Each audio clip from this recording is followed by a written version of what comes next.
അടിയന്തരാവസ്ഥയിലെ SFI നേതാക്കളെ police ക്രൂരമർദ്ദനത്തിന് ഇരയാക്കിയതിന്റെ ഓർമ്മകൾ പങ്കുവയ്ക്കുകയാണ് CPM സംസ്ഥാന സമിതി അംഗവും മുൻ സ്പീക്കറുമായ M. വിജയകുമാർ. M. വിജയകുമാറിനൊപ്പം ജയിലിൽ കിടന്ന D. സുരേഷ് കുമാറിനെ CPM സമ്മേളന നഗരിയിൽ കണ്ടുമുട്ടിയപ്പോഴായിരുന്നു ജയിൽ ദിനങ്ങൾ ഓർമ്മിച്ചത്. 1975 ജൂൺ 26-നായിരുന്നു പ്രധാനമന്ത്രിയായിരുന്ന ഇന്ദിരാഗാന്ധി രാജ്യത്ത് അടിയന്തരാവസ്ഥ പ്രഖ്യാപിക്കുന്നത്. അടിയന്തരാവസ്ഥയ്ക്കെതിരെ അതിശക്തമായ ചെറുത്തുനിൽപ്പ് നടത്തിയത് SFI ആയിരുന്നു.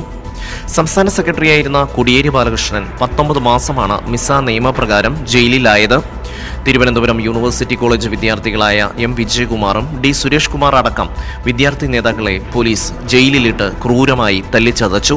അടിയന്തരാവസ്ഥ അറബിക്കടലിൽ എന്ന മുദ്രാവാക്യം വിളിച്ചായിരുന്നു M. വിജയകുമാർ അടക്കമുള്ളവർ പ്രതിഷേധിച്ചത്. അടിയന്തരാവസ്ഥ പ്രഖ്യാപിച്ചപ്പോൾ അവരുടെ ഭയം വിദ്യാർത്ഥികൾ അടിയന്തരാവസ്ഥക്കെതിരായി പ്രതികരിക്കുമെന്നാണല്ലോ റിപ്പോർട്ട്. വിദ്യാർത്ഥികളുടെ പ്രതികരണം വരും. അന്ന് SFIയുടെ സംസ്ഥാന സെക്രട്ടറി സഖാവ് കോടിയേരി ബാലകൃഷ്ണൻ സഖാവിനെ അന്ന് തന്നെ ബുക്ക് ചെയ്തു.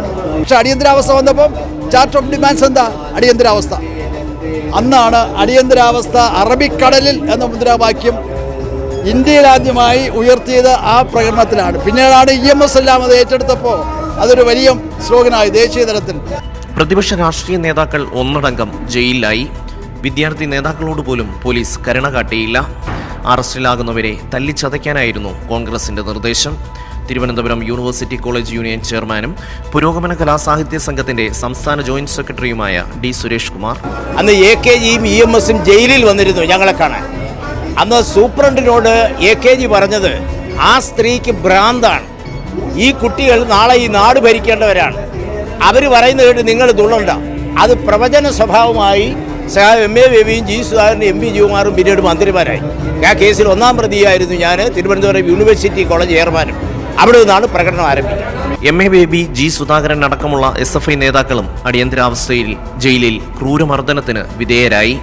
അതേസമയം ഭരണത്തിന്റെ ഭാഗമായിരുന്ന KSUവും AISFും MSFും എല്ലാം അടിയന്തരാവസ്ഥയിലെ അധികാരത്തെ നന്നായി ആഘോഷിച്ചു.